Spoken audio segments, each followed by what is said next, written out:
Ladies and gentlemen, boys and girls, children 18 plus. You are tuned in to the Loan Officer Podcast with me, Dustin Owen, and a very special guest. He is a whiz kid real estate investor, just turned the ripe age of 23. His name is Cameron Moore. He hails out of Orlando, Florida, by way of the University of Central Florida. He is in his second year as a full-time real estate investor, and he is going to spend the next however many minutes we want discussing what it really means to be a real estate investor. So Cameron, first and foremost, welcome to the Loan Officer Podcast. Thanks for having me. I'm excited. Yeah, I'm excited too. And you are the ripe age of 23. You just had a birthday recently, didn't you? I'm getting old. You're getting old. I'm feeling it. You're getting old. I will tell you this, and I've known Cameron now for 2 years, going on 3 years. And I don't know if this is a good thing or not, but you remind me a lot of me 20 years ago, because I'm sure most people, when they find out you're 23, they're like, huh? A little bit. Yeah, I'll take that. That's a compliment. It is until you're 43. And then all of a sudden, people are like, you're only 43? I'm like, you watch your mouth. Only 43. I said, I don't look any older than 37. Really, they're like, no, you look like you're 53. And they're shocked I'm only 43. But no, you carry yourself, and you probably have since you were a teen. You kind of play up a decade. I appreciate it. I think I do. I think you do too, right? Like, you've told me stories of how you were a CrossFit coach when you were in high school. Yeah. So you were coaching grown-ass adults at CrossFit. Yeah, I was. And you still are a CrossFit coach, right? I am. I still am. I love it. I enjoy it. And, yeah. Did you recently qualify for something that's supposed to be good? I try. I try to be fit. Okay. But what was the competition that you qualified for? So it's the CrossFit Open, made it to like the quarterfinals part. So it's the way to get to the games. Made it to the quarterfinals. So it's like the next step in order to get to the games. Have you done the quarterfinals yet? I have. I'm not to the level. I'm not past that. Oh, so the next people are like, hey, you're really fit. I'm like, I'm kind of fit. Oh, so you got denied. Correct. You got beat? Correct. I'm sorry to hear that. Yeah, a little humbling. You probably never lose. You probably never lose. I lose quite often, which right. we'll talk about today. Yeah, well, that's what I want to talk about today, because of your age, because you've been at the game for 2 years. That's kind of like my litmus. Like, I tell people, go do something for 2 years and then come talk to me about it. Right. Until you've done it for 2 years, like, I kind of don't want to hear your opinion. Right. You're entitled to it. I just don't want to hear it. Right. But now that you're 2 years into it, I want to walk people through your journey. Okay. Like, going back to being in your college apartment, early 2020, like, why you chose real estate investing. I think I have an idea. Right. And then what you've learned, like, fact versus, fiction. Yes. Myth versus reality. Yes. Like, you've probably been served a little bit of humble pie. A little bit. And you've learned a lot. But what people need to know about you, so last year was your first full year as a real estate investor. The year was 2021. Correct. Right? And you were able to accomplish how many transactions? We did 10 last year. So you did 10 last year. Yep. And I think you're telling me you've already done 10 through first quarter of this year. Correct. So yeah, learn a little bit. You've learned a little bit, and you're on pace to increase by 400% in a year where, by the way, I just read that, like, it's kind of hard right now to be a real estate investor for the same reason why it's hard to be any home buyer. Right. There ain't shit to buy. No. God, like, good luck getting a deal. Go try to get a deal right now. Tell me how it works out. Yeah. Good luck. Yeah. It's whether you're a first-time home buyer, Right. whether you're trying to buy a vacation home at the beach, Right. or whether you're a real estate investor, nonetheless, there's only X amount of homes that are hitting the market, and it's very competitive. Right. So for you to have already had 10 transactions through first quarter, and knowing that you did 10 last year, which was your first full year, to me, that's pretty awesome. So congrats. I appreciate it. Yeah, there's definitely a lot. We learned a ton, and it was definitely not easy. I mean, it's learning how to, like you said, you can't go buy deals on MLS anymore. Maybe, investors 10 years ago, they could just go on MLS, buy a deal, bank-owned properties, things like that. That doesn't work today. You're not going to get a deal today. So it's figuring out ways to, direct to seller, and figuring out all that is a lot. It's a lot. All right, so let's talk about this. I want to tap into your mindset a little over 2 years ago. Okay. So 2 years ago, to kind of set the table, COVID had hit. Mm-hmm. I'm assuming your gym shut down, right? The gym that you coached, CrossFit, so you didn't have income coming in from CrossFit. Right. I believe I heard a story that you were once a pretty successful drop shipper. I did that. Yep. That was all well and good until the supply chain got screwed up. Yeah, the whole China thing was a little messed up there. Yeah, China screwed up and then you don't have class to go to besides online. Correct. So you had this crazy idea, you and your buddy, Right. that you were going to become real estate investors. Yeah, just like that. Boom. And it worked out, right?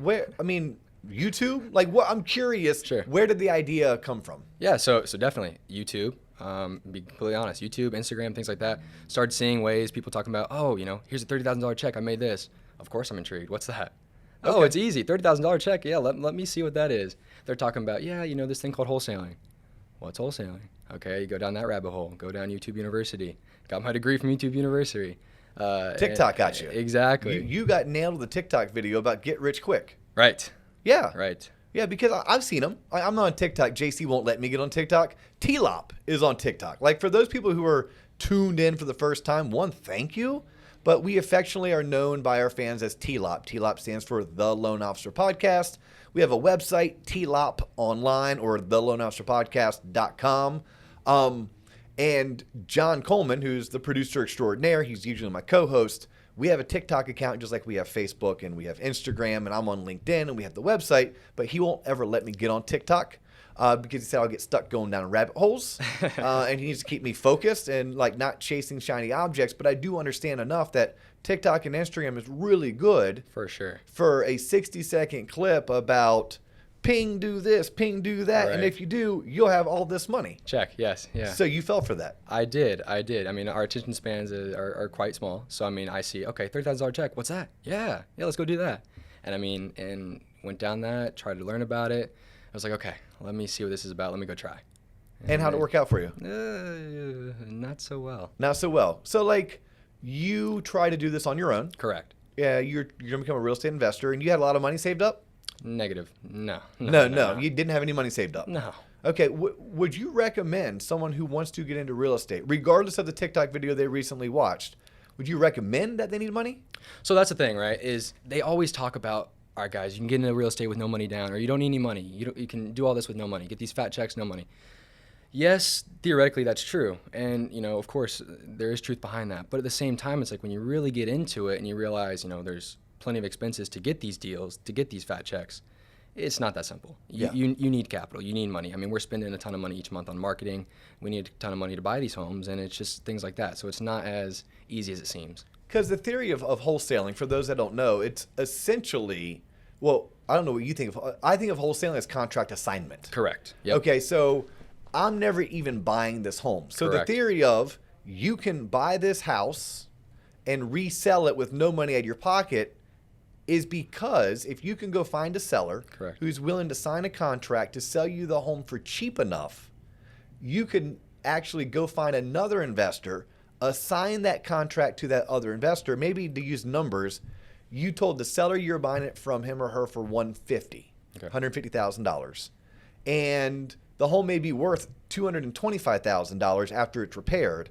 You go and find another investor and you say, hey, I will assign you my rights to buy this home for $150,000, but I'm actually going to do it for $160,000. That way I get a $10,000 check. Assignment fee, right. Assignment fee. Right. Yep. So then you're talking about a $30,000 check, right? That was the TikTok that you went down Sure. that rabbit hole. Right. Same thing would apply. That person put it under contract. You, Cameron Moore, theoretically put the home under contract for $150,000. Right. You never closed on it. Nope. You just went and assigned that contract to another investor. Correct. For $180,000. Right. The seller gets the $150,000 that you promised them. You get the delta. You pick up the delta, the $30,000, and then this new investor just bought a investment home for basically $180,000. Correct. Yep. So you kind of got a finder's fee Correct. Yep. for finding the home. Exactly right. So in theory, that can be done. Absolutely. But In theory. what's real world look like? So a couple things, right? Is okay, who's going to buy the home from you? You don't know. If you're just getting started, like, where are these investors? Who's going to buy that? You need that. You're not closing on the property because that's the whole no money down, right? Okay, that's important. Firstly, So I how need do a you network. I need a network of investors. Correct, and that's if. But the most important thing, go find the seller. How do you find the seller? Okay, well, you need to market. You have to be direct to seller. Nobody's just going to raise their hand and come to you. Hey, I want to sell you my property for 70 cents on the dollar. That's not how the real world works. Okay. So how do you find that seller? You have to do direct marketing. Direct to seller marketing, and that's expensive. I mean, there's plenty of ways you can do that. Whether it be calling, direct mail, all of them work, but they cost money. So you either have to have money or time. And even if you do have time, it's like, okay, well, if you're going to make cold calls, if you're going to go drive for dollars, do things like that, you got to have some money to spend to do those things. Well, gas is right now $4 a gallon. Yeah, exactly. I mean, even when you started, gas was $2.50 a gallon. Right. So even at $2.50 a gallon, if you're driving just 100 and 200, let's say 240 miles, Right. your car's getting 20 miles a gallon, Right. You're still spending, what is that in terms of gas, right? Right. You're still filling up a gas tank. That's still $25. Right. That starts to add up if you do it every single month. Right. Now, you could door knock. Sure. Right? You could go door knock. I mean, think about that. You're going to go through neighborhoods. It's you and every solar panel salesperson is knocking on doors. Right. You're going to introduce yourself to someone. By the way, you've never sold a house, never bought a house. No, you have no But idea. you're going to say, hey, I want to buy your house. Right. And then they're going to ask you a question like, well, how much do you want to pay for it? Yeah. Yeah. But to your point, to get started, you need to first find the house. Correct. And finding the house could cost money. Correct. Right? Even if you drive for dollars, Right. you still have to get your message in front of that person, Correct. which means you either have to already know their phone number, which you're not. Right. Now, there are services that would help me find that phone number. Correct. And you can pay for those services, or you can Oh, I have to do what? Right. Oh, I have to pay. Right. So there are services that will allow me to skip trace Correct. based on a property address. Right. And then I can use my cell phone that I'm already paying for. Right. And I can make those phone calls. Right. That's the time you're talking about. Correct. I could mail these people. Right. Well, that costs money, though. Yeah, a little bit. Postage and printing. And you're also competing with every other investor in the city that you're in. And okay. So it's not as easy as just, let me go see these 5 houses and mail to them and get a deal. Yeah, Not I could quite. hire someone to make phone calls for me. You could? Yeah, you could hire a VA. A VA. What's a VA? Yeah, What virtual is a assistant. VA? A virtual assistant. Yeah. Someone who lives in Philippines or the Philippines or Indonesia, Right. Pakistan. Right. Pay them $3 an hour. Cheap labor. Yep. They'll make phone calls for me. Yeah. Oh, but I need money. Correct. Okay. Right. So it's not necessarily a get rich quick. No. Yeah, I think that's what your experience was. And that's what I thought. You got into it and you're like, okay, this is great.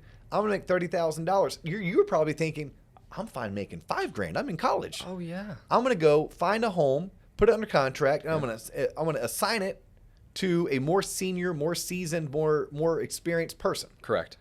But what you have to solve for is, how do you find the house? Right. Then when you find the house, how do you know what the right offer is? How do I value a house? I have no idea what I'm doing. Yeah, right. yeah. How do you learn how to evaluate a home? Is there YouTube University to figure out how you value a home? Right. So technically, you can find anything you want on YouTube University. And it's like, okay, that's great. But when it comes to being practical and actually like using your application, it's not as easy as it seems, because you're gonna have questions about your specific deals, and those aren't answered by you don't have anyone to ask questions to.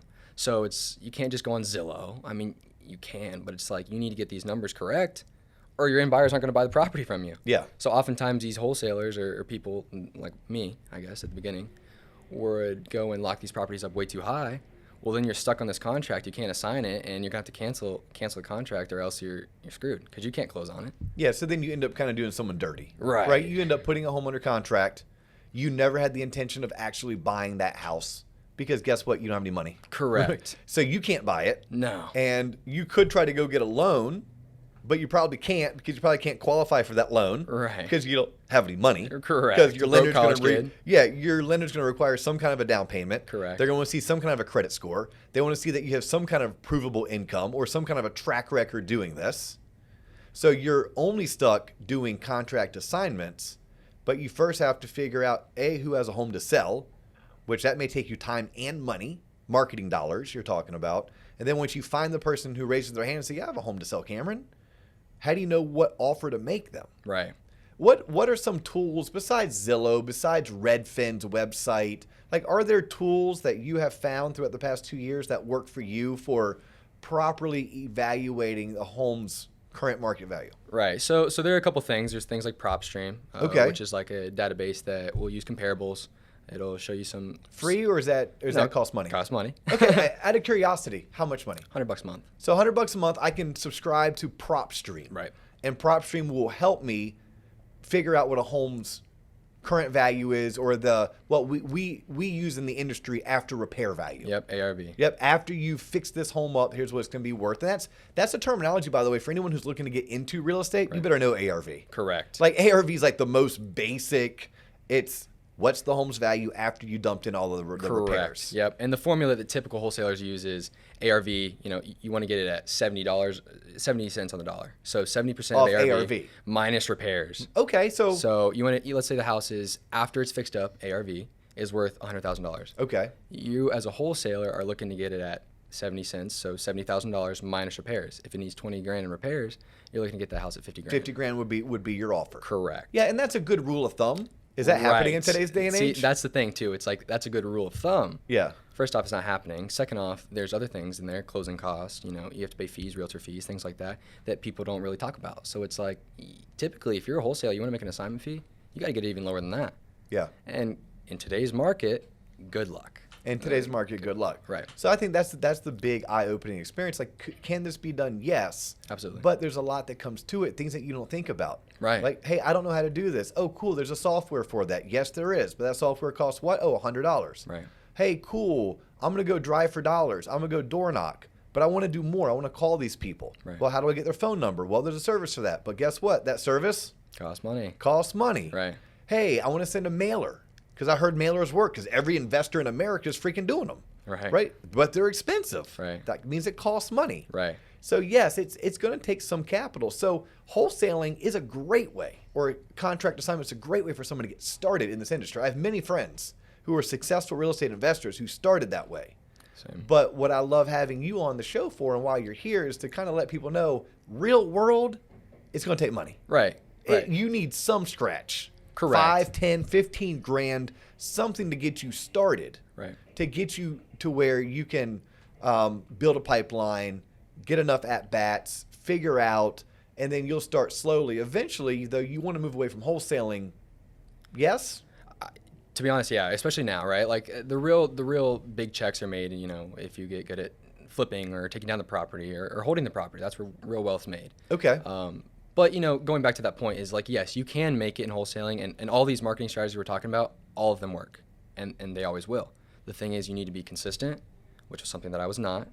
I had shiny object syndrome, jumped around. I was like, oh, if this doesn't work in a month, and then it doesn't work. It's like, no, they all work. But you need to spend time and stay consistent with it and give it time. Show up every day and make those calls if you're going to cold call. If you're going to drive for dollars consistently. Give it time, make the calls every day, and keep at it for 3 months, and then come back and see what you learn. I love that. So I wasn't even at that part in this interview, but I'm glad you went there. Write this down. Your first piece of advice based on your experience is pick one marketing strategy that works. Yep. And get good at it. Absolutely. Give it time. Yes. You said you early on in your career, you jumped around too much. Does that mean like you did Facebook ads for a month, yeah, then you tried to drive for dollars for a month, then you tried to hire a VA, a virtual assistant for a month, right, then you did mailers for a month, and then you door knocked for a month, but you never did one thing consistently long enough. Right. But you tried it all. I did. And I was like, okay, well, one of these should you hear that they work. That's the biggest thing too. You hear that they work. These guys on YouTube, these guys on Instagram, all that. They say who are some of the people that people should be following if you're into this? Besides Cameron Moore. Sure. Yeah. Like, hey, follow me, guys. Follow Cameron Moore. What is your handle? Do you even have a handle? Instagram. If you look up Cameron Moore, you'll see my face. Just follow me there. Okay. Yeah. Phone number? Are you okay with that? Absolutely. Throw it out there. All right. 863-221-6048. And you're cool with people reaching out to you. Call, text, FaceTime if you want. I'll answer. Yep. He likes to. I've known Cam now for 2 years. He likes to mastermind. Absolutely. This guy, literally, I'll pick up the phone. We usually talk most Tuesdays, right? Tuesday afternoons, we'll have like a coaching call together, and he'll be like, "Oh, I got this friend." I love that they're always friends. Yeah. I'm like, "Well, how do you know this person?" Because they're in St. Louis or they're in Kansas. Met him once.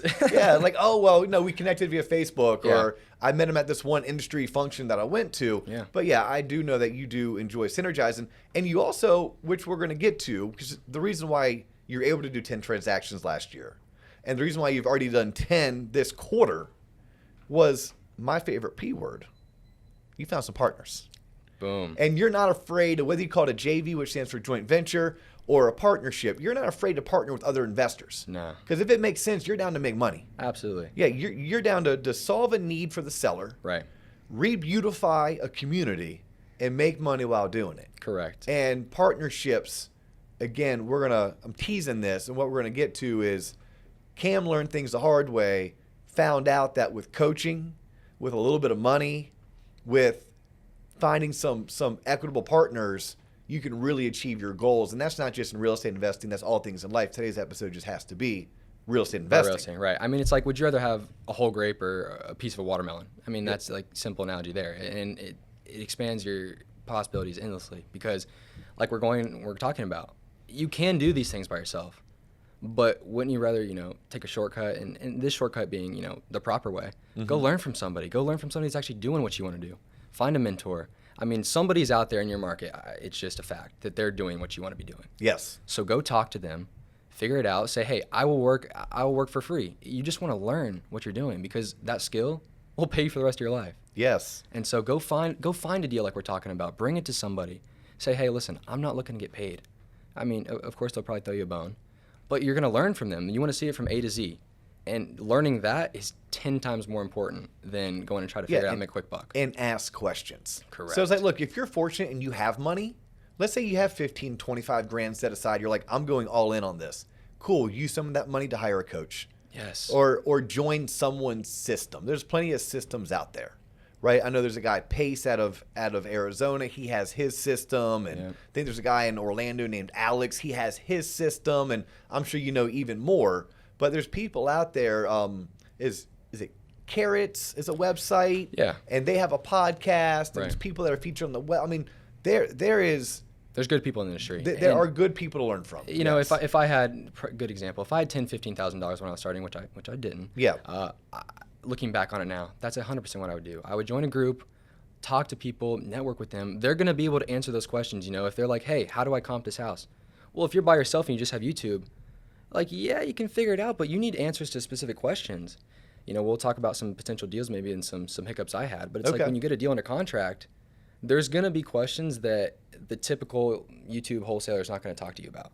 And so having a group, having, a mentor is huge. It's worth it 100%. So looking back on it, if I had 10 grand, I'd go invest that into a group, a mentor, somebody that's legit doing what you want to do, and you learn tenfold. Yeah, because I know you have a friend here in the Orlando market who you met just trying to connect with other people who are doing what you do, and he's crushing it. And he's your age, maybe you're older, you're younger even. Right, yep. He's crushing it. But when you got to know him, I pressed you. You're telling me the story. I pressed you. I'm like, Cam, but tell me there's something more behind it. Right. And you're like, oh, well, he worked for 2 years under someone else who is really crushing it. Right. And then he spun off and went on his own. And made Zip. He made Zip, right? So he learned, he worked for them and made a fraction of what he could be making. But he learned. So that's the key there. He learned and he was able to make his heirs underneath them off of not his own dime. And so he learned that, and now he's on his own, but he's also investing a ton of money into himself, into groups, into masterminds, into things like that. And that's why he is where he's at today. Yeah, he doesn't have the jet ski and the brand new Charger and the condo downtown. Yeah, because he's in it for the long run. Right. And he's looking at it as a long play, not a short-term get rich quick. Right. He's like, no, I'm going to make a career out of this. I'm going to build an empire, and I need to do it the right way. We just had lunch with a guy that I met in the gym. Right? I meet this dude in the gym. He hears me talking to Cameron about one of the deals that Cameron's trying to structure. And he introduces himself. The guy's name is Greg. He's a great guy. But Greg. So Greg is so specialized in real estate investing. He wholesales nothing but raw land and vacant lots. Like, how cool is that? Like, he knows that's what I want to do. And Greg, just like your buddy, he started working for someone else. Yeah. Right? He worked for someone else. He probably didn't make a whole lot of money, but he learned a particular skill set that'll now feed him for a lifetime. And now Greg can really, he'll start small, right? He'll start doing 1 or 2 transactions a quarter, then 1 or 2 transactions a month, and then he'll probably take some of that capital, and instead of just flipping the lot through a wholesale or a contract assignment, my guess is in 2 years, Greg wants to hold on to the lot. Right. And then Greg's going to want to go JV or joint venture with a builder. Right. And then maybe Greg wants a piece of that profit when the builder builds the house and they resell it. And now it's a way for Greg to go from making $5 or $6 grand per contract assignment to maybe $50,000-$60,000 per home sold. Yep. Yep, but Greg followed that same mold, and ultimately, to fast forward for everyone, that's what you ended up having to do. You Right. ended up finding financial partners. Yep. You also ended up finding more seasoned salespeople to teach you sales. Yeah. Right? People who invested in your sales curriculum, Right. who taught you how to maybe value a house or negotiate a deal. You know, the right vernacular to use. And when you did that, you took a smaller piece of the pie. But I loved your analogy. I've never heard it explained that way. Would you rather a big slice of a watermelon, or a slice of a watermelon, or a grape, a whole grape? Right. The entire grape. Right.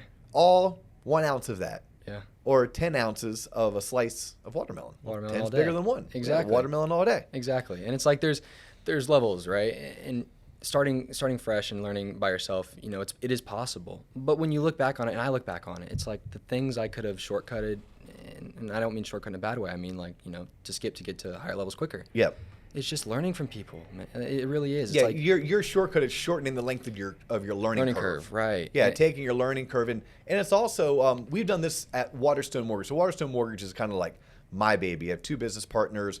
We've been running a Waterstone Mortgage operation for the past 14 years, and something that when I'm onboarding a new branch, like let's say I'm trying to open up a branch in Tampa, Florida, and they're like, well, why should I come work for you at Waterstone versus I'll just open up my own mortgage company? I'm like, well, it's guaranteed success. Like, we are a branch in a box for you. We have the systems, the processes, the know-how, and the personnel. All you have to do is tie into what we're doing. Right. When you go out and seek partnerships, it's kind of what you're looking for. Yep. It's like, how do I mitigate my risk? How do I guarantee that I'm going to be successful, even if it means I have to give up a small portion of my pie? Is that guy doing it? Are they doing it? You know, Yes. It's worth it. It's worth it, right? And so go find somebody that's doing it. And then to touch on your point too about, you know, there's endless possibilities to make money in, you know, like real estate, for example. But it's important to pick something you're going to do and stay focused on that. Because, I mean, like I said, shiny object syndrome, there's going to be a ton of opportunities that sound great. And, you know, commercial real estate, multifamily, this, that, and this. But pick something, go find somebody that's doing it, and then, you know, bring them a deal. Learn from them. How can I help you?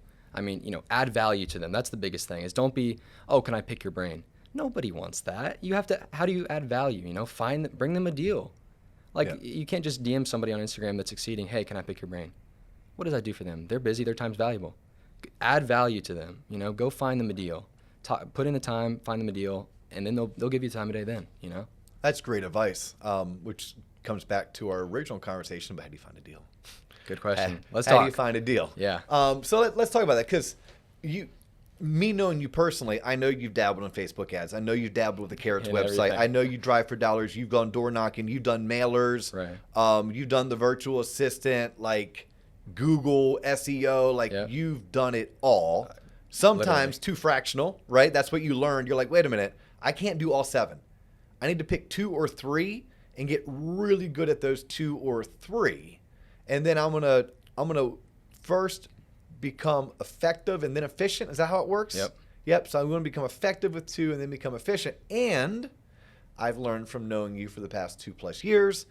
Yeah, when I first met you, you're like, oh, we're going to do mobile homes and multifamily, and we're going to do some wholesale, and we're going to do some buy and hold, and I know this thing called sub-2 financing, and I'm like, wow. One, I didn't know all that existed. So kudos to you, because you knew all that existed. But I know how to run a business. I'm like, hey, why don't you pare that down? Yeah. Like, let's first start on just, let's fix and flip some single family homes. Let's get really good at it. Let's get really good at it. Yeah. And then let's scale it to where you have a buyer who's out there, your disciple, your junior, your mini you, who's out there buying homes, just like you would be buying homes. Right. They're following your marketing system. Right. And you're maybe fronting the money now because you made it, right? You're reinvested back into your business.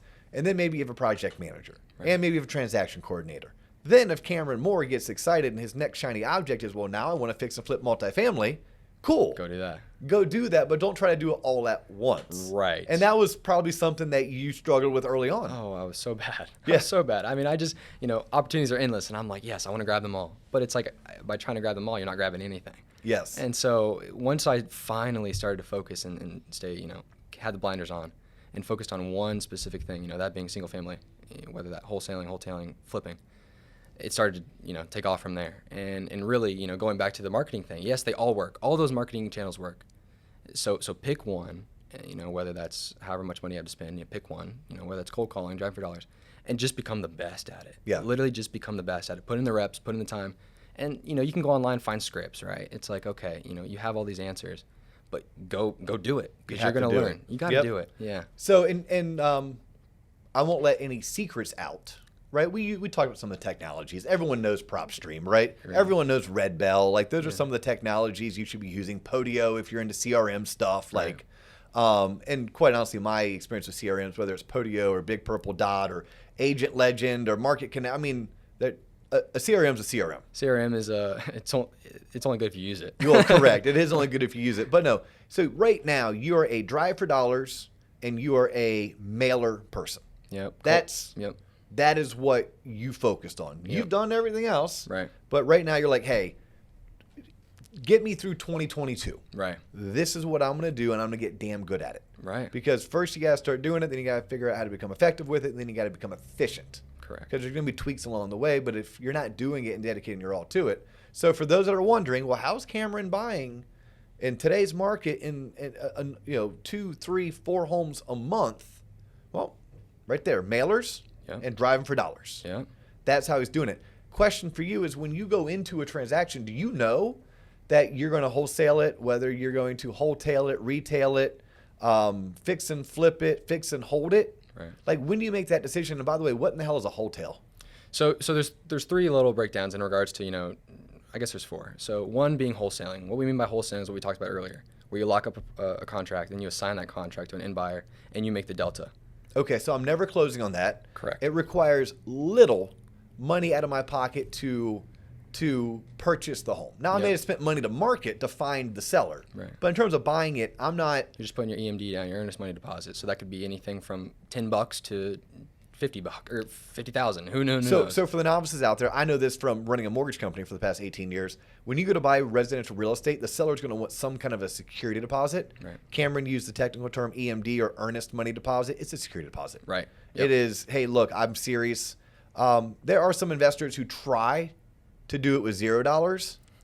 Most sellers want something. Yep. I think they should be offered something just for peace of mind. Yeah. $500. Right. $1,000. Now, in the residential real estate world, it's like 2% of the purchase price. So you're buying a $400,000 home retail, you're giving $8,000 to $10,000 as an EMD.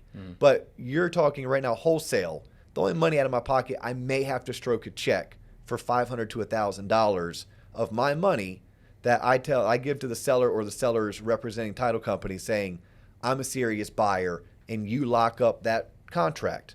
And then that's when you go and find another investor to actually come and close on it. Right. And So you flip them the contract for a slightly higher sales price, and you pick up the difference or the delta between what you told the seller versus what you told this end buyer. Right. Okay, cool. That's wholesale. Wholesale. Cool. You mentioned the word wholetail. Wholetail. So what we refer to with wholetail is where we are going to buy the property, we are going to close on it, okay? But we're going to do very minor things after we buy it. So whether that be maybe just clean it out, maybe throw on a little bit of paint, nothing major. Okay. Not a typical whole fix and flip. Like lipstick and perfume. Yes, and Okay. maybe not even perfume. Maybe clean the property out, but then we're going to list it back on the MLS.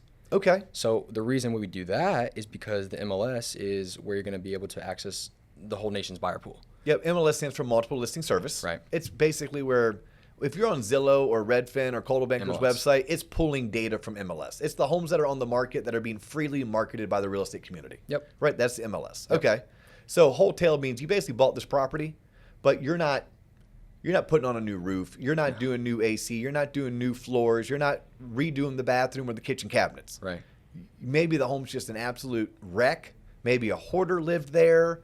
Maybe it smells really bad because it's an old cat lady. Yeah. And you just go and clean it out. Or it's nice, or it could be nice. You just happen to get it at a discount. Right? Okay. And so typically the ones we do, if it's nasty like that, we're probably gonna end up selling that to the people that watch HGTV, and they're like, oh, I want to go flip houses. Okay. Sure you do. Yeah, come buy this house off MLS. But you know, when you're making that offer, Mm-hmm. right? When you're sitting down with that seller, you have a general idea whether or not you're going to wholesale it or wholetail it. Yep. Okay. So you're kind of making that determination up front. What are some of the factors that go into why would you wholetail versus wholesale, or a true fix and flip, right? A Right. true fix and flip is when you are going to do the new roof, the new AC, To the nines. paint the outside, paint the inside, new floors. There's certain aspects. What's the deciding factor or factors on why you do one and not the other? Sure. So in the fix and flip model, the full process, we're looking at that ARV, which we talked about earlier. Is The after repair value. The maximum amount we can get. And then, for example, like today's market, it's being pushed.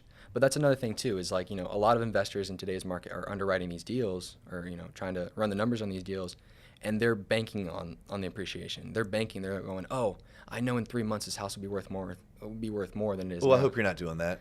And some people are, and that's how you get caught with your pants down. Yes. It's all fun in the game while the music's on, but good luck, buddy. No, don't. No, that's a what not to do. But so you make your decision though, like just is it a money decision? Yeah, Is it based on solely return. Based on return. Yeah. So you have a spreadsheet or you have a technology that you subscribe to that you can plug in the numbers, and you can be like, well, if I just wholesale it, more than likely I'll make this much. Right. If I wholetail it, then because if you wholetail it, I'm assuming you sell it for less money because it's not totally fixed up. Correct. So if you wholetail it, that just means you cleaned it out, put it back on the market. But you didn't put repairs into it. But you didn't put repairs into it, so your after repair value, well, there's no repairs, so your value's less. Right. And then your after repair value, that means you did a full rehab. Right. So for you, it's just a money. Yeah, it's a return. And it differs on each property too. If a property needs a ton of work and we may not be as confident in that property, maybe we'll sign that property. Okay. Or, maybe if one you want to get in and out, get quick, we'll wholetail it and go from there. But it really just depends on the total return. And it also comes with experience too. It's things like that. Like you have no idea what your returns are going to be if you haven't done this before. So it's like you can't estimate how much you can wholetail this for if you haven't wholetailed a property or haven't spoken to somebody. Well, that's another question. How do you estimate repairs? Good luck. I have no idea. Like you were 21 at the time. Now you're 23. You're Had 2 zero years experience in construction. You had no experience in construction. Right. Yeah. So if someone with no experience, how do you walk into a property and determine how much is a new AC? How much is a new roof? How much is flooring? Is it per foot? I'll tell you because I know it's paid per foot, right? For installation, per foot to purchase. Right. A painter is this much. A new roof's $15,000. A new AC is $8,000. But if you haven't done that, you're gonna have no idea. Are there technologies does Podio have those types of services? So there are technologies out there that you can use, and they're probably pretty good. But my recommendation. But they cost money. Oh, do they? What? Yeah, they cost you money. need money? Wow. Yeah, but my recommendation would be, talk to people that are doing it, or to find a contractor, find a GC, bring them out there. Pay him $100, pay him $150. If he can tell you how much is XYZ is going to be to repair, and you write that down, then there you go. You have an idea of how to do repairs now, based on somebody that's actually doing this. So this is where partnerships have to come into play. You have to. Like you could look up to a senior partner, bring them a deal, like you talked about, bring them a deal, split the profit with them, and ask them if you can shadow as they do it. Right. Throughout the process. Or bring in a general contractor. Be willing to spend $200 or $300 for their time. Hey, I want to pay you just their time to spend an hour walking this property with me. Be there with them, by the way. We have to be. And take notes and have them point things out and tell you estimated ballpark what each is going to cost. Right. So, but when you and I know this, obviously you're my friend, and I have several other friends that are in this realm, this world full time. Correct me if I'm wrong, but there's certain times that you're willing to make a little bit less. If a property required you to do a full-scale rehab, and that rehab is going to take 100 days, because supply chain issues right now, it's hard to find appliances, it's hard to find windows, it's hard to find contractors that'll show up on time, and you know that you'll get the biggest bang for buck if you fully rehab the property, or you could make 20% less and just throw it back in MLS after it's cleaned out. There are many instances, correct me if I'm wrong, you have chosen the path of least resistance, even if that path only earned you $25,000 versus $35,000. Is that correct? Absolutely. Time is money. And there's a ton of risk involved. I mean, if we know that we can, get this done quick in 30 days versus, 120 days, I mean, that's risk. Holding these properties is risky. And, the supply chain issues, we don't know when like windows are going to come in. Yeah. When trusses would come in, things like that. It's going to take forever. So if you're doing construction or rehabs, anything like that, that's a risk. And if you don't have experience with construction, that's where the assignments could come into play, where you're never even part of the transaction. You're just making money on the front end. What percentage of your homes are you wholesaling versus wholetailing versus doing full rehabs on? So at this point, towards the beginning, maybe we did a few more assignments, getting into the game, but now we're pretty much taking everything down. Okay. So I would say. So you're closing on just about everything. Yeah, I close on everything. But then is it 50-50 in terms of wholesale versus full rehab? So at this point, I mean, wholetail versus full rehab. Right. So at this point, we started to do a little bit more wholetailing just because, look at the market. Yeah. It just makes sense.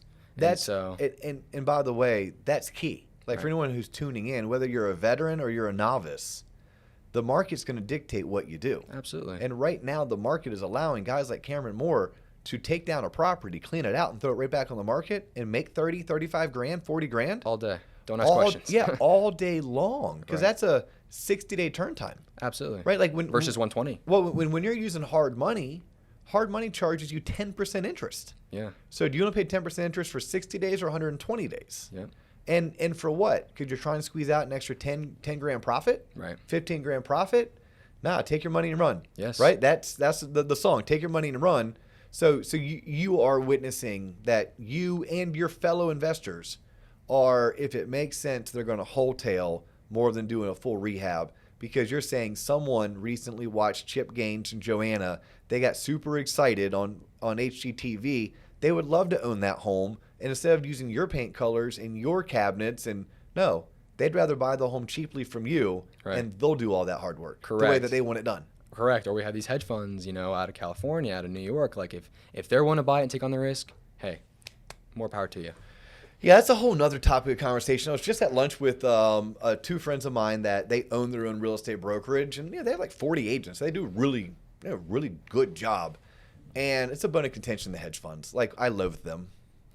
Like, I loathe them because I can see where, like, whether you as a real estate investor or even Mr. and Mrs. Sally Smith, right? Like, they want the most bang for their buck when it comes to selling their house. Mm-hmm. But I really don't like the number of corporations that are purchasing homes and they're overpaying, and they're just turning them into rentals. I don't know if that's good for society, but that's a whole other can of worms. That's a whole nother episode. Maybe we'll talk about that another time. And JC and I do a really good job of trying to stay apolitical as much as possible, because people want to tune in to learn. Maybe they want to tune in to laugh. Maybe they want to tune in to get educated, but they don't want to tune in to get their panties in the wad or their blood pressure spiked up. So let's talk about this. Let's talk about some of your experiences. Okay. Yeah, you have some war stories. I'm sure you have some big wins too. Yeah.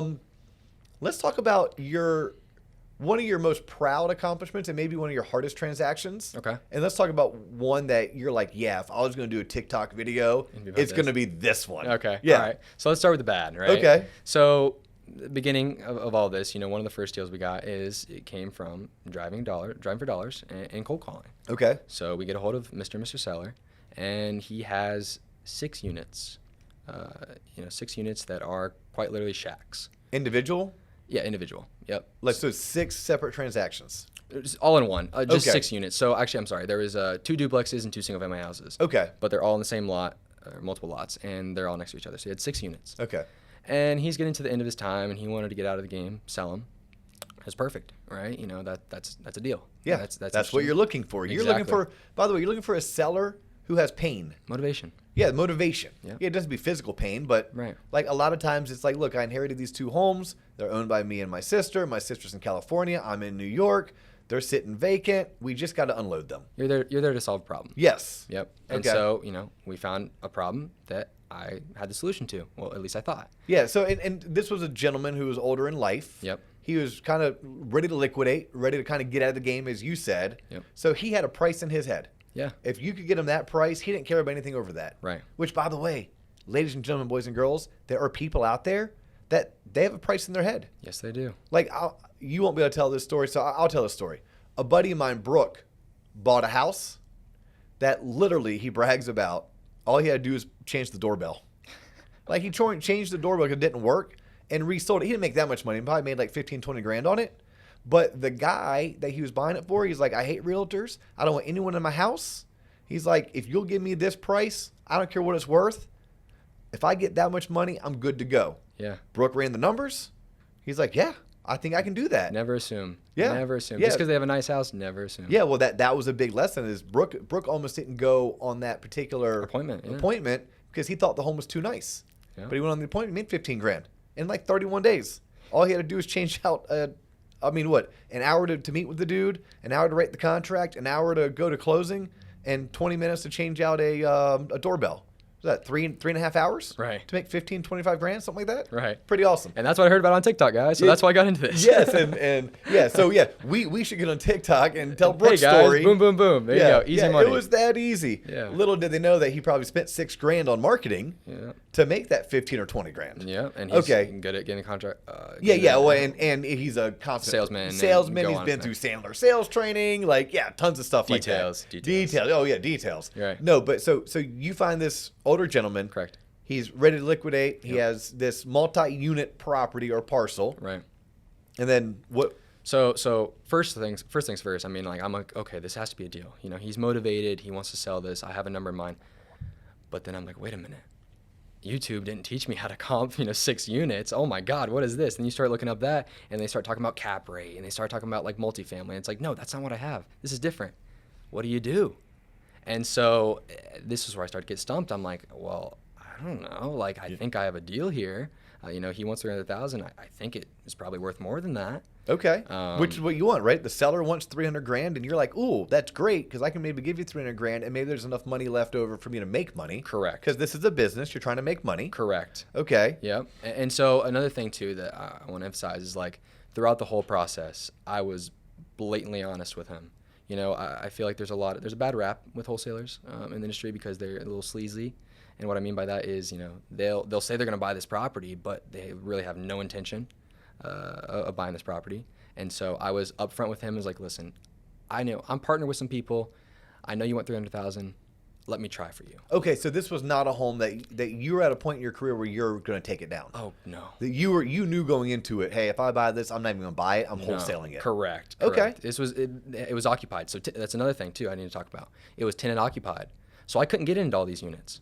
I couldn't even see inside. I could only see the outside. I got inside of one of them, and these are cardboard boxes. I mean, these are some shacks. Yeah. So you want to try to run an ARV, who knows? I mean, it was made out of some kind of a pressed wood. It wasn't even real wood or concrete. The next option is to knock them down. Okay. Yeah. So, but he's getting $3,200 a month from them. In rent. Correct. Okay, so the cash flow. Right. In Orlando, 1% rule, hey, somebody's interested in that. And I knew that. You knew enough to know that there's something called the 1% rule. Right. Which is basically if your monthly rent is greater than or equal to 1% of the purchase price, you should be doing all right. You should be doing all right. So you buy this thing for 300 grand, and then the rents received are for 3,200. Right. Yeah. That's 1 point whatever. Yeah, you're doing good. 0.05%. Yeah. It's over 1%. Right. So I knew that. So you knew that. Right. I knew that. So you knew there was a deal. Correct. But you knew that you didn't have 300 grand to buy it. Correct. Nor could you, Cameron Moore, 22 years old, qualify for a hard money loan. And correct. And no bank's going to lend to me on this. I mean, are you kidding me? These are I'm telling you, they're shacks. Okay. So what do?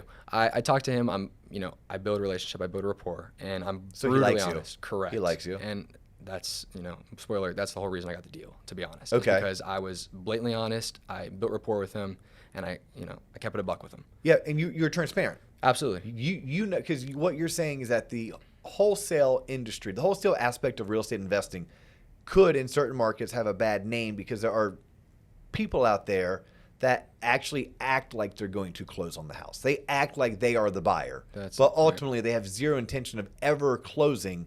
Their sole job is to find another person who's going to come in and take out the contract or buy the contract from them, hopefully for a fee. Right. But you weren't that. You're like, hey, sir, just so you know, I will write a contract for 300 grand. I'll give you $1,000 earnest money deposit to show you that I'm serious, but I have no intention.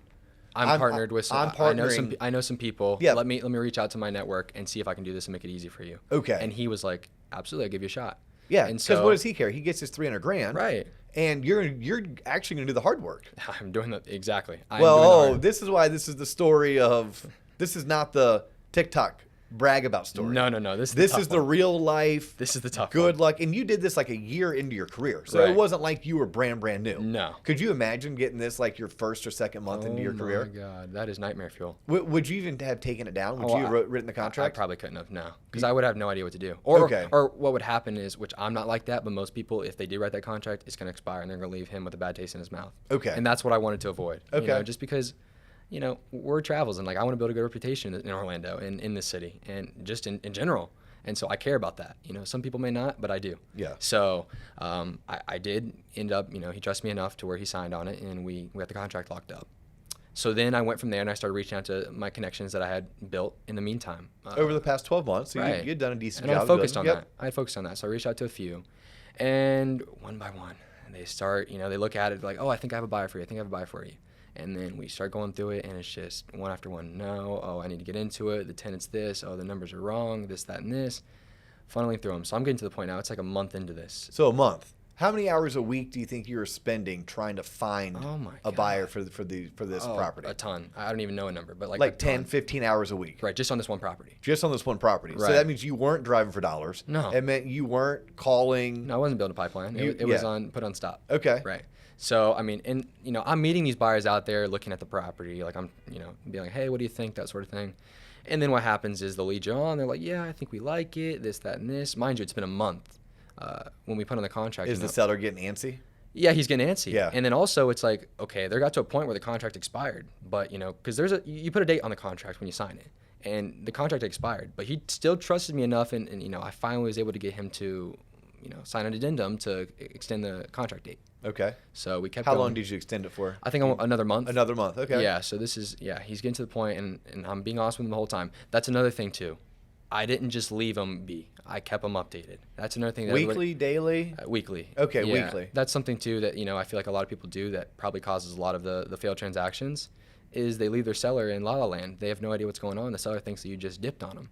You got to keep them updated. You got to keep them, even though things may be going smooth on your side, they have no idea. It's still a service you're providing. Correct. You're providing a service to them. They could have sold their house a multitude of different ways. Right. They could have called Open Door. Right. They could have called the local Keller Williams agent. Right. But instead, they called you. Right. And you're going to give them a service, which is I'm going to help you sell your house. Correct. And so here we are. We're a month into this.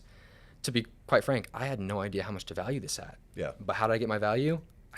I reached out to somebody, and they're like, I think I can sell this for X. And I'm like, man, that sounds great.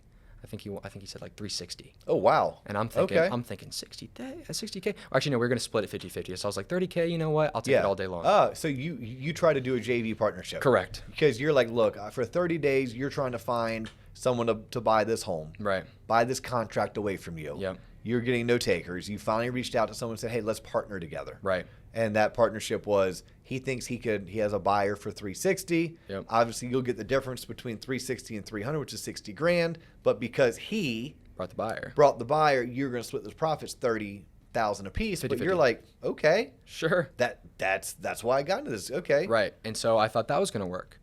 He seemed pretty confident. He's like, yeah, I think I can do this. Well, they came out there. I can't remember why. Something didn't work out. So then we're back to square one again. Finally, I'd been keeping up to date with these buyers, right? I stayed in contact with them, and one of them finally came through and was like, you know what, we can do this. And so I'm like, at this point, I'm like, listen, all right, let's do this, but I want to know that you're serious. So I requested $5,000 EMD from them. Okay. Show that they're serious, and he was willing.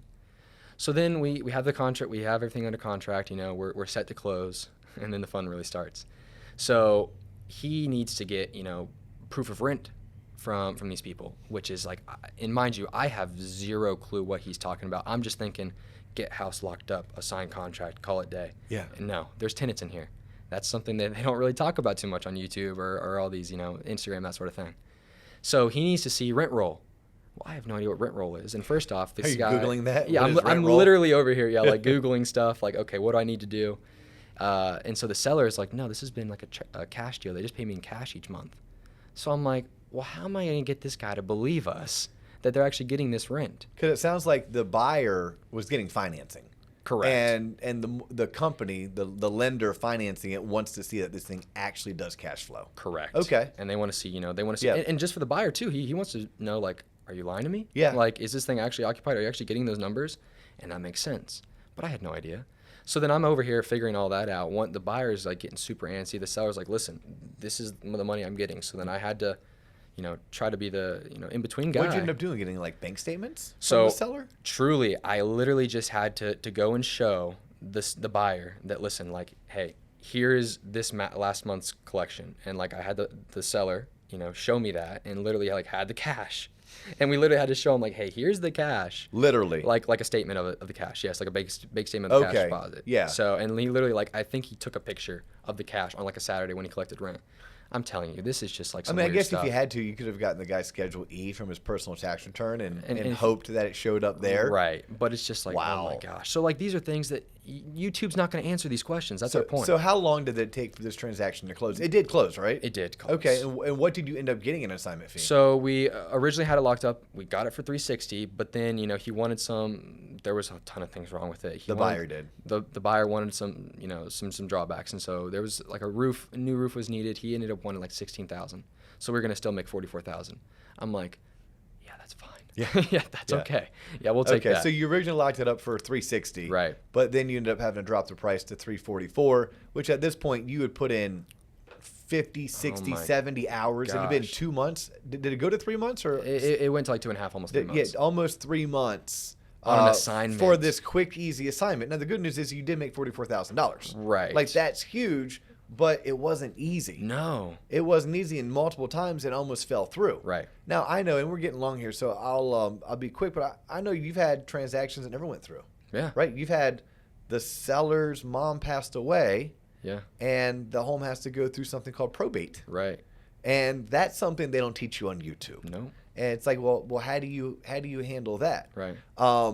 And there's transactions that you went out and you thought you were buying, and then all of a sudden, when the title work came back, you realize that there's actually still a mortgage on this property, and the home's been in foreclosure for 7 years. And by the way, the seller never told you that. Right. So Surprise. you spent all this money on marketing, all this money going out to the property. You got the offer locked up. You probably worked with however you're doing financing, whether it's hard money or whether you're JVing it with just some local rich dude or rich gal. Right. And which, by the way, that's something you can do.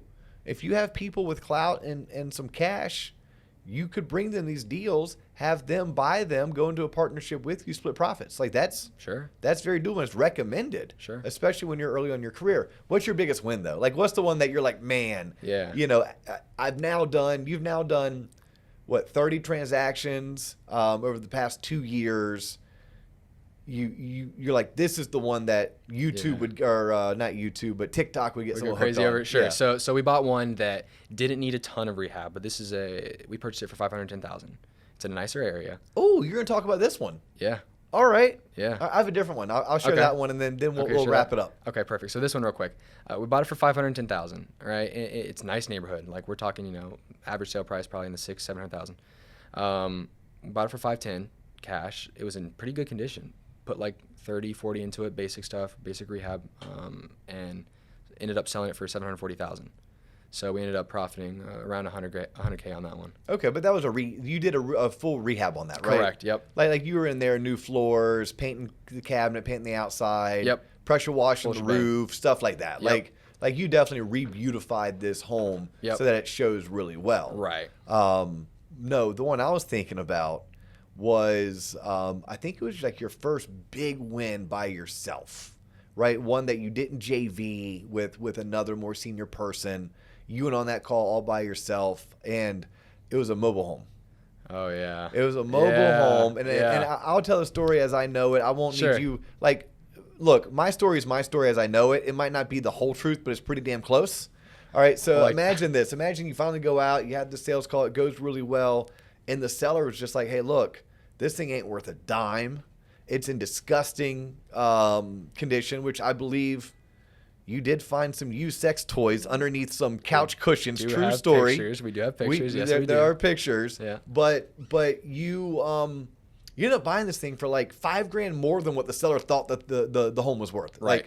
Like she was like, there's no way it's worth more than $25,000. It's worth land value. Yeah, it's worth land value. Just the land value, the mobile home on it, nothing.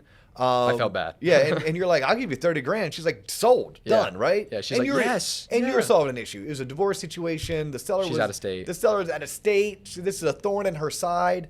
$30,000 to her was like, she's winning. Right. And you thought, based on your numbers, you're gonna have to put $40,000 or $50,000 of work into it. She was right. The thing was, I was bad. Pretty beat up. Yeah, it was bad. Pretty beat up. But you being you.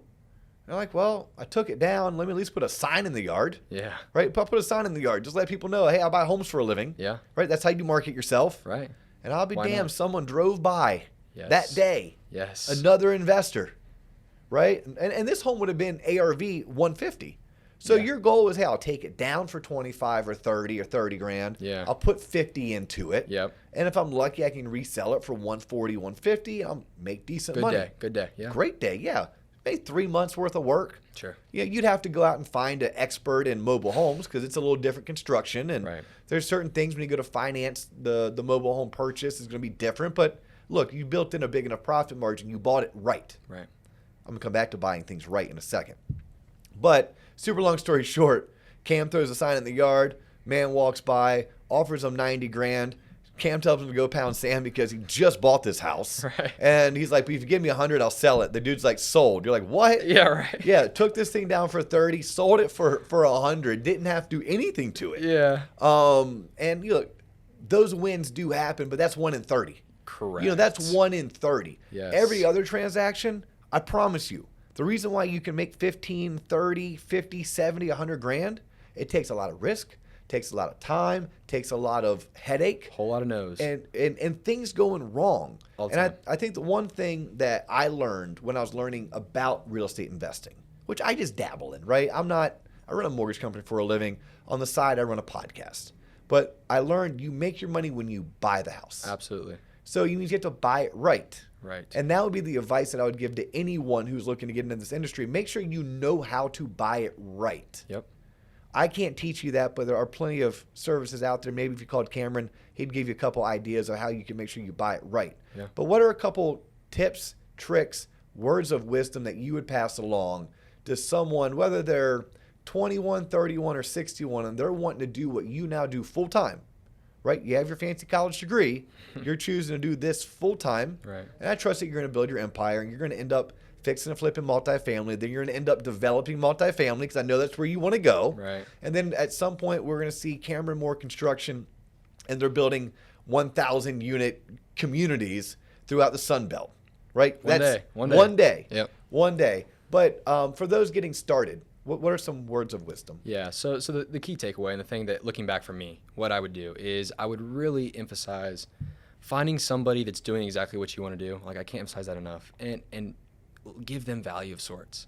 You know, Whether it's your time, whether it's, you know, free labor, something like that. Okay. You know, anything. Just add value. wash their car. Hey, whatever it takes. Yes. Whatever it takes. But, you know, that's important. You know, I don't think that, you know, today people just want. Well, how can you help me?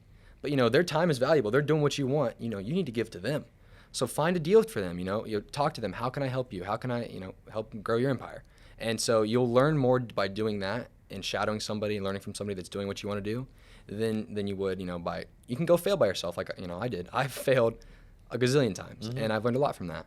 But looking back on it, I could have, you know, definitely shortened that by, you know, looking, you know, find people that are doing it, you know, doing it from A to Z, learn from them and you know, just eventually, you know, go from there. And things that you can do for free for a more senior person is make phone calls. Yes. They have a list, I promise you. Anyone who's doing this at a high level, they have a list of prospective sellers that need to be called or texted or emailed. That is something you could dedicate your time for training. Hey, I'll exchange my time for your training. Yes. So your number one piece of advice would be find mentorship. Absolutely. Awesome. I mean, you know, you can become a millionaire just off cold calling. I Yeah. mean, think about that, you know. I mean, you don't need, you know, just off cold calling, you become a millionaire. So things like that, when you think about that. Well, that's assuming you know what to do when the person says, yes, come to my house. Correct. That's where the mentorship comes into play. That's where a partnership comes into play. Correct. That's where finding others that are more senior. Yeah. You may choose a cold call for them, but in return, they're going to teach you Right. that how to successfully take down a property, Right. fix it, flip it, and make money. So that when you start cold calling for yourself, Right. you've learned that skill. Correct. Yeah. On mine, it would be learn how to buy properties. Absolutely. Right. Learn how to buy properties, and Make also money when you buy. understand Yeah. understand that it's a long game. It's not a get rich quick. That's a good And I point. say this to anyone who wants to become a loan officer, a commercial realtor, a residential realtor, a life insurance salesperson, a financial advisor. Hell, if you want to go sell custom clothes by Tom James, Yeah. go sell cars. Anything that's 100% commission, sales related, entrepreneurial, 2 years. Yep. It's 2 years of grinding it out, embracing the suck, and every day not losing the passion and wanting to become 1% better. Right. If you can do that, you can become successful. Yeah. If it comes quickly, it can go quickly. You know, you want to play long games. That's the biggest thing you got to tell yourself. So, I mean, put in the work, but be consistent and focus on the long term. That's the biggest thing. Cameron, thank you for your time. So this has been the truth behind real estate investing. Yep. This is very much so you want to be a real estate investor. Right. His name is Cameron Moore. He is on Instagram as just Cameron Moore. Yeah. You're the one and only. Yeah. No numbers? It's underscore Cameron underscore Moore underscore, I think. Okay. But if you type in Cameron Moore, you'll probably see my face and give me a follow. I'll follow back. Well, some people listen on Spotify. They can't see your face right now. Some people listen on Google Play. That's true. Some people are on Apple Podcasts. That's true. Yep. That's true. Or text me, or you can text me. There we go. What's that phone number? One more time, 863-221-6048. Awesome. He's Cameron Moore. I'm Dustin Owen. You've tuned into the Loan Officer Podcast. That's all the time we have for you today, but we'll catch you in the next episode. Peace.